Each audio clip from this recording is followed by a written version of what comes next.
Good afternoon, everyone. My name is Alexandra Ewanyshyn, and I am a psychology and urban studies student at the University of Calgary. My research today is on urban needle debris in the city of Calgary, supervised by Dr. Jennifer Jackson, a professor in the Faculty of Nursing at U of C.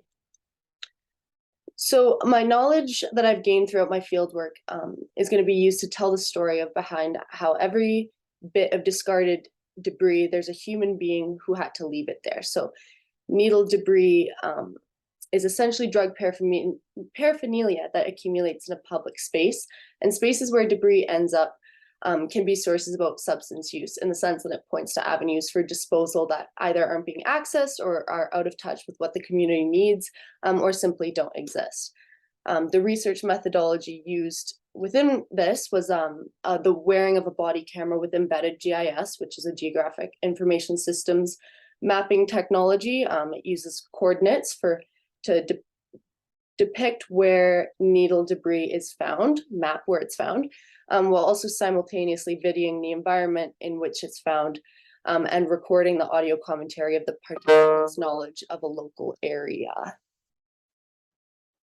Our objectives are to take together, represent an attempt to close a gap in the literature and foster interdisciplinary and cross-collaborative care for people who use drugs, essentially destigmatizing harm reduction services, which are safer substance use services for people who use drugs.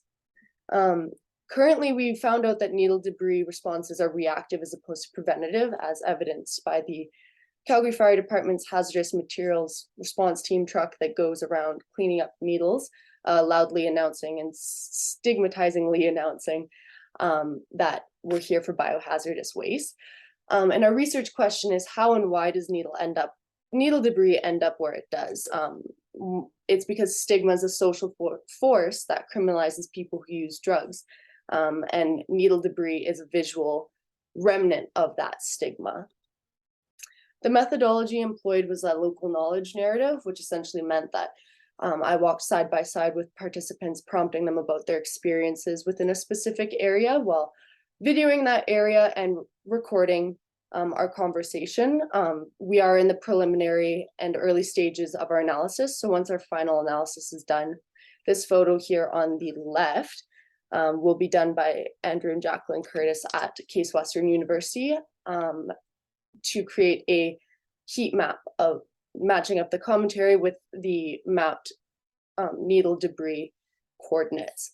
There was a variety of differences in frontline perspectives based on unique experiences walking around, driving around in the city with 1 to 2 participants over the span of this past summer also gave us a unique perspective on what's going on at a frontline level in the city.